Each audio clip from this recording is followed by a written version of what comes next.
Olá pessoal, tudo bom com vocês? Sejam bem-vindos ao meu canal Escrever e Viver. Eu trouxe uma reflexão para vocês sobre revisão de texto e inconsciente.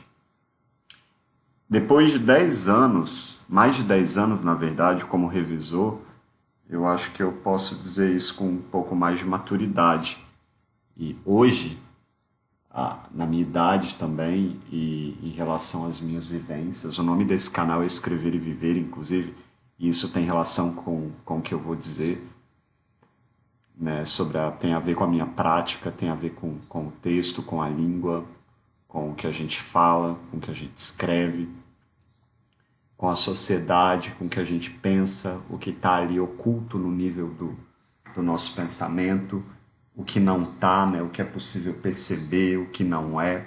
Aqui eu trago para a perspectiva de língua e de texto. Revisar, gente, revisão de texto tem a ver com o estado de consciência. O bom revisor, acredito, é aquele que desconfia, né? Ele está mais nesse lado da incerteza, eu diria, assim como um filósofo, do que para a certeza. Até porque essa certeza, em nível linguístico, ela pode implicar erro por parte do revisor. Eu falo aqui no meu canal, eu trago aqui para o meu canal uma ideia de... Eu desconstruo, né, essa noção de erro. Eu coloco aqui a ideia do erro ligada ao autor, né, porque o texto não é do revisor, o texto é do autor. Mas quando há esse excesso pelo revisor de certezas, ele pode chegar ao caminho do erro em relação ao texto do outro, às intervenções que ele faz nesse texto do outro. Então, a revisão, o revisor, o bom revisor é aquele que desconfia, é aquele que tem um pouco de consciência, eu diria, maior, linguística, textual, do que os autores, por exemplo, e também do mundo, né? Porque texto não fica ali só no nível linguístico, tem uma relação aí com a sociedade, com o discurso. Se não houver essa intersecção entre a língua, a sociedade, esse pensar nessa relação também, a revisão ela será falha. Por quê? Porque o texto ele está dentro de um contexto de circulação que tem a ver com as nossas práticas, que tem a ver com o que a gente faz, que é o gênero textual, é a noção de gênero em si. O gênero é um texto dentro de um contexto e ele exige determinado tipo de linguagem. E aí a gente entra em duas questões aqui importantes para pensar a revisão e esse nível da consciência do revisor. A forma e o conteúdo, né? Eu acho que o revisor ele não tem que ir a fundo na questão do conteúdo, né? Mas eu acho importante que ele tente chegar ali. E ele pode até trazer, por meio de uma crítica, alguma ideia ao autor nesse sentido. Mas as pessoas esperam muito dele a atuação no nível da forma, no nível da língua mesmo, de ortografia, de gramática. Mas essa intervenção ela está muito além disso. A percepção do revisor tem que estar muito além só de uma questão de ortografia, só de uma questão de regência, de concordância. Senão a revisão ela será mecânica. A revisão, uma boa revisão, gente, ela está fora dessa esfera de pensar o texto, os problemas do texto apenas nesse nível superficial aí dado de uma dita objetividade linguística ligada às inseguranças do autor, né, a respeito de ortografia e de gramática. A gente escrever, falar, está muito além disso. Está para a vida. Esse pensamento dessa maneira é um pensamento decoreba, ilimitado da escola, que foi ensinado para você lá na quarta série, quinta série. né, que você reproduz até hoje, né, como se houvesse um modelo para cada texto e uma maneira de escrever, inclusive você tenta decorar o início de uma oração, né, e começa a pensar a língua dessa maneira inflexível. Né? E mesmo que você seja revisor, mesmo para os revisores, há algo na língua chamado criatividade linguística, que transcende tudo isso que eu estou falando aqui. E se você não tem consciência, não toma consciência disso, mais indo para o lado da vida do que só para esse lado mecânico do texto, você se perde como revisor. Galera, inconsciente é um termo muito amplo aqui para a gente pensar. Ele tem que ser afunilado em alguns momentos para vocês entenderem o que eu estou dizendo, em nível linguístico e em nível social também, em relação ao conteúdo. Em nível linguístico, a gente pode pensar em questões ortográficas, em questões gramaticais, no gênero em si, no contexto, no público-alvo, nos aspectos não verbais do texto, ligados à semiótica. Isso tudo, chegar à consciência a respeito dessas questões é muito complicado, porque, como eu disse, tem muitas mentirinhas aí que impedem a nossa visão cristalina disso. É como se todo mundo fosse, de alguma maneira, zumbi. Isso acontece muito na sociedade, e chegar a esse estado de consciência é muito complexo, porque ele permeia várias camadas aí, como eu disse, dentro da língua tem N camadas. E você conseguir fazer uma boa revisão que contemple todas essas camadas, uma revisão capaz de observar o texto nessa complexidade toda, além de si, indo ao social também, ao contexto, não é uma coisa que todo mundo faz. E por essa razão, a maioria dos revisores eles são falhos, porque esse estado de consciência é muito complexo. Eu acho que, não só para a revisão, para a maioria das outras profissões, os problemas que acontecem têm a ver com isso também. Isso tem a ver com falta de conhecimento e falta de informação, uma dificuldade da pessoa de entender, né? Por causa das mentirinhas sociais que são contadas, por causa de uma má formação, por causa de questões culturais que impedem, geram uma série de outras mentirinhas também que tomam uma posição na nossa cabeça maior do que o conhecimento científico. Por exemplo, isso impede que a gente, o sujeito, compreenda algumas coisas além ali do que ele pensa, porque ele não consegue ver além, e ele não consegue sair dessa relação egóica tão forte. A nossa mente é falha. Então, mesmo uma pessoa que faça... O que eu quero dizer com isso aqui? Que o revisor tem que voltar ao texto. Mesmo alguém que faça uma boa revisão tem que voltar ao texto. Porque, principalmente em relação ao tempo, se você está ali revisando há muito tempo, muitas páginas, muitas laudas, você vai chegar um momento ali que o seu cérebro você não vai ter fluidez com a revisão. Então, você vai ter que voltar. Principalmente dependendo do seu estado emocional, se você está cansado, se você não se alimentou direito, isso tudo influi na revisão. Então, você tem que voltar e você vai encontrar, mesmo que você seja muito experiente, pelo menos uma coisinha ali que, às vezes, pode ser você colocou uma letra indevida ali, apertou o botão sem querer e não percebeu. Isso não pode acontecer, porque você está ali para trazer essa consciência, né? Então, depois de você trazer essa consciência dos problemas do texto do autor, você tem que voltar, porque o seu estado de inconsciência também pode deixar ali algumas marcas, porque a gente não é consciente o tempo inteiro. Oscila muito nesse processo de revisão.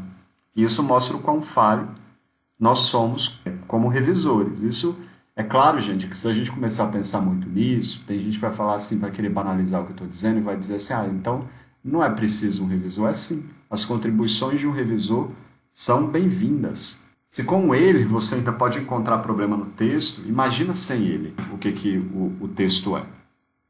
Eu falo isso por experiência própria, que reviso textos de doutores. Muitos problemas, gente. Há coisas que nem doutores, nem pessoas da área de linguística mesmo ali, ainda conseguiram ter a sensibilidade, a profundidade também para poder entender em nível textual. São coisas como, por exemplo, o uso de letra maiúscula depois de dois pontos, algumas questões ligadas à semiótica, por exemplo, em trabalho acadêmico, as pessoas colocam cores, às vezes, em tabelas, em gráficos, essas cores, elas fazem parte ali de uma gramática visual. Eu falo isso aqui no canal, que dá sentido. E as pessoas usam essas cores indiscriminadamente sem uma noção lógica, por exemplo, de legenda. Por que você está colocando o azul ali? Por que você não colocou o amarelo? Isso tem a ver com o inconsciente. As nossas escolhas têm de ser observadas. Por que, atingir a consciência tem a ver com isso? Por que você escolheu amarelo em vez de escolher azul? Já pensaram sobre isso? Por que você está vestido hoje? Anderson, então que loucura isso. Mas é uma loucura mesmo. Se você pensar isso, por que você está. Quando você foi no mercado, você comprou a pasta de dente X e não a Y? Ou então, por que você está usando tal roupa? Por que você vai decidir comer determinada coisa hoje? E às vezes essas escolhas, se você não para percebê-las, elas são né, a escolha tem que acontecer, né? A ação ali acontece. Se você não para pensar sobre isso, você é levado nesse movimento do inconsciente. É aquela coisa, se você não se posiciona para o mundo vai te cobrar quem você é. Se você não buscar compreender quem você é, o mundo vai dizer quem você é. E ele vai dizer isso por você mesmo, por meio do seu inconsciente. E você não vai perceber. Nesse processo você vai ser um robozinho ali, ó. Uma pecinha ali manutencionada ao longo de séculos por vários grupos em vários países. E isso ligado a várias N questões. Atingir a consciência no mundo e na língua também tem a ver com romper com conhecimentos equivocados, às vezes com a tradição, para a gente poder entender a nossa direção e o que a gente é. Isso em nível linguístico isso tem a ver também com o outro, porque a gente se constitui sujeito pelo outro. O revisor é um intermediário nesse processo. Ele não substitui o papel do outro, né? Mas ele é um intermediário nesse processo, ele tem que entender isso. Que ele se constitui também pelo outro. Como que ele vai intervir num texto de uma pessoa se ele também não é capaz nem de saber quem ele é? Quem dirá falar sobre o outro? É aquela coisa, gente, lá da Alice no País das Maravilhas também. O buraco é muito mais embaixo do que parece. As camadas são muito mais complexas e profundas. E você não vai se fundamentar nesse processo ali no conhecimento basiquinho de escola.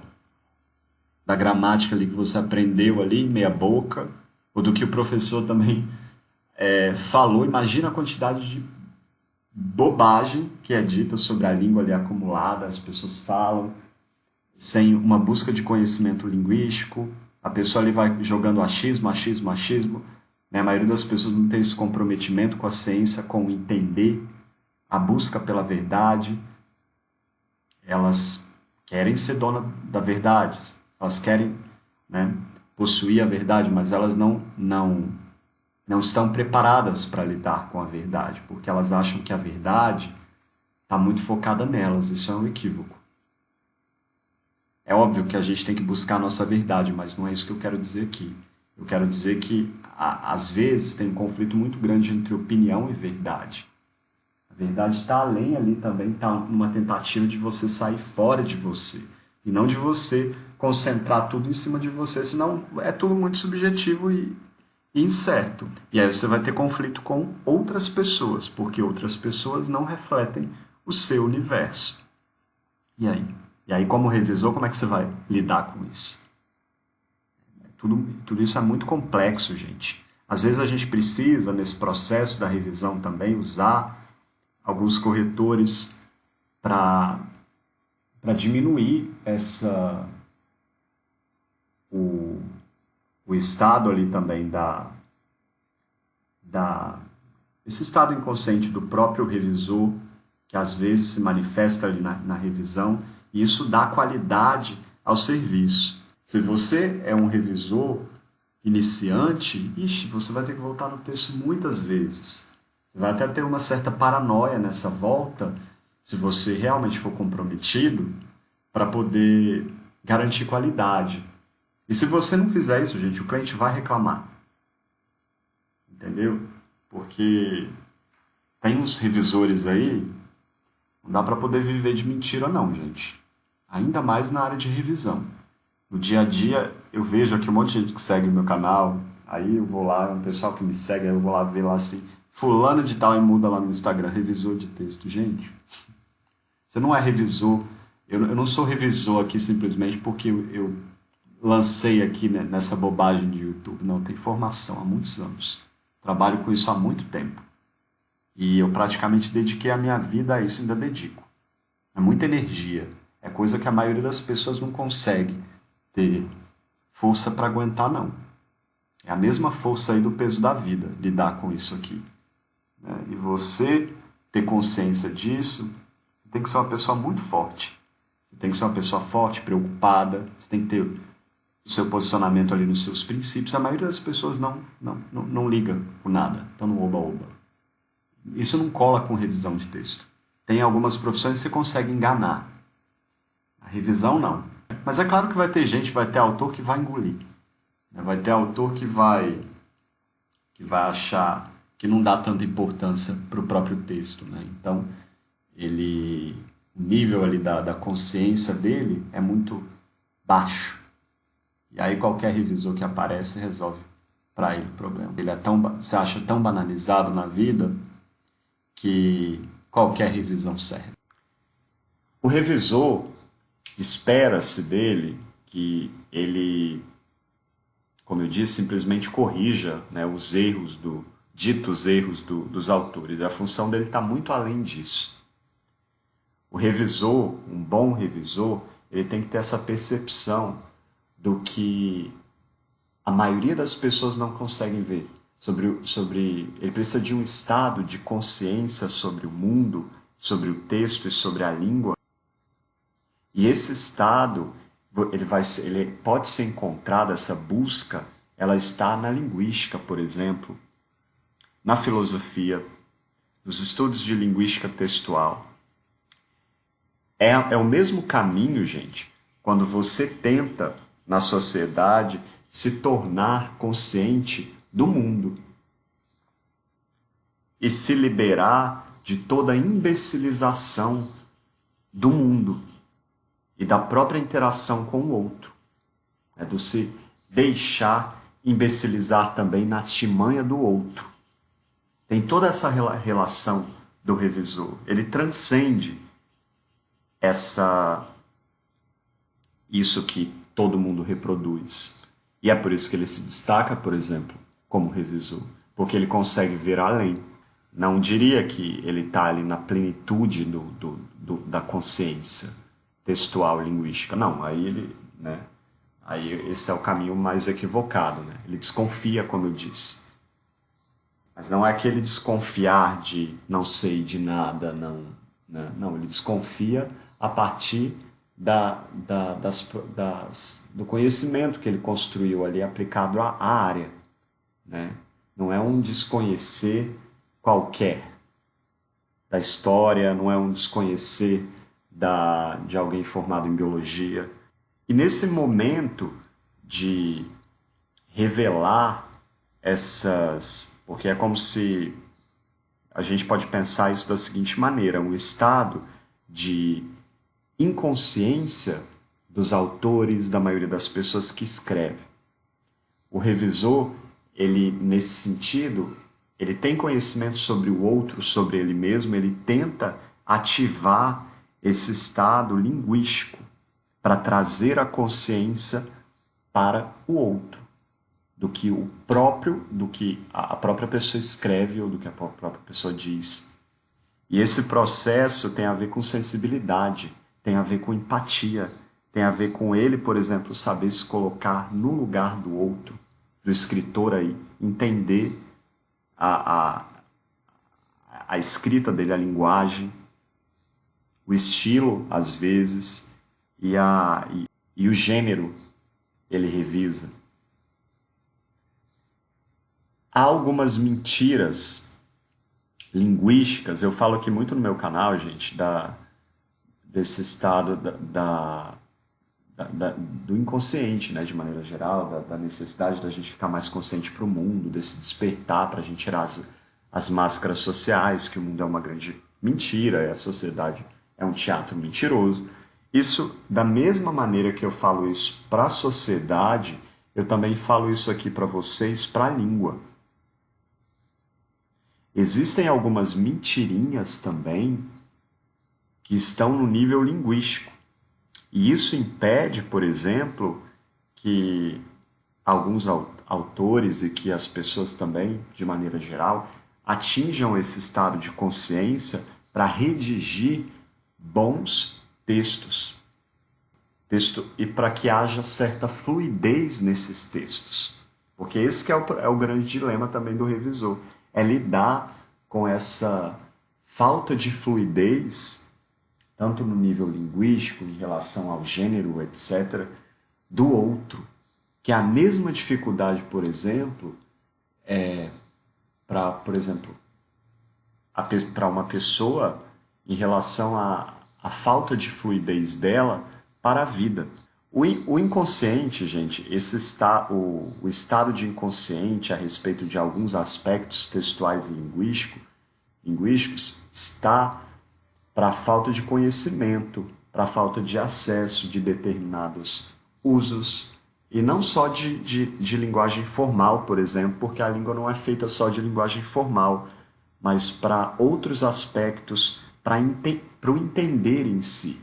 E esse entender em si está muito além disso. Ele está para essa amplitude toda da língua, no texto, no contexto, no discurso, nessa relação com a sociedade, com o gênero, com a linguagem. E assim como na sociedade as pessoas, os atores, ditos atores, têm dificuldade na interação com o outro, o escritor também ele tem essas limitações, assim como a sociedade gera certas limitações em relação ao pensamento das pessoas, elas vão se limitando a partir disso. A mesma coisa o autor, porque ele pensa também, e essas inseguranças estão nesse nível, de uma linguagem perfeita, de um medo do julgamento alheio sobre o que a pessoa pensa e o que a pessoa escreve, né? Então, o revisor aí, na perspectiva do autor, ele também tem essa função. E é muito perigoso isso, inclusive, né? Porque as pessoas, principalmente no Brasil, colocam o revisor como um redentor, né? Como alguém ali que fosse, né, num lugar que vai salvar o texto de todos os erros e de todos os problemas. Porque a pessoa não quer assumir para ela, por exemplo, a própria responsabilidade de se tornar consciente sobre o texto. Isso não significa, por exemplo, que o texto não precisa de revisão. Mas o que eu quero dizer é que muitas vezes as pessoas procuram um revisor pela razão errada. Eles buscam um salvador e não alguém ali que pode trazer contribuições, né? Que pode tentar preencher as lacunas ali do inconsciente do que o autor não viu e não substituir o estado de consciência dele, como muitos esperam, sobre língua, sobre discurso, sobre sociedade. Esse estado essas mentirinhas linguísticas e textuais, tirar essas vendas, é muito difícil porque a gente é programado desde o ensino fundamental na escola com ensinamentos mentirosos que, em um primeiro momento, vêm com uma desculpa de que, por didática, né, subestimar ali a pessoa que está aprendendo, né, ou por falta de conhecimento do próprio profissional ali da área de educação a respeito de passar essa informação para uma pessoa mais jovem e não subestimá-la, então essas mentiras começam a se consolidar a partir daí. Aí depois elas são colocadas outras mentirinhas ali em outros níveis no processo de educação. E a pessoa, ao longo da vida dela, vai cristalizando essas mentirinhas na cabeça. E aí o que acontece? Ela, às vezes até na pós-graduação, que é o momento em que essas mentirinhas são quebradas, não são todos que chegam à pós-graduação, já é um processo muito difícil ali de desconstrução. O revisor ele tem esse papel, né, gente? Só que a diferença é que eu pelo menos tento isso, eu tento trazer um pouco de consciência para os meus clientes, para os meus seguidores. Eu tento ir muito além ali de simplesmente pegar o texto e entregar ele sem os problemas. Não, eu tento dialogar com a pessoa que me procura, eu tento trazer para ela um estado de consciência sobre o próprio texto, né? Para que a partir disso ela se desenvolva mais em relação à redação de outros textos e sobre o próprio processo de escrita. O revisor ele tem esse papel também, deveria ter, né, essa função, vamos dizer assim, de tentar trazer uma consciência para o outro e não simplesmente de substituir esse estado de consciência, porque senão esse outro vai se tornar cada vez mais dependente do revisor, e não é nem essa questão. Ele vai cada vez mais... Isso é um problema também para o revisor, porque tem gente que deve pensar assim, ele está dizendo isso daí, isso vai afastar os clientes dele, as pessoas de procurarem um revisor. Não.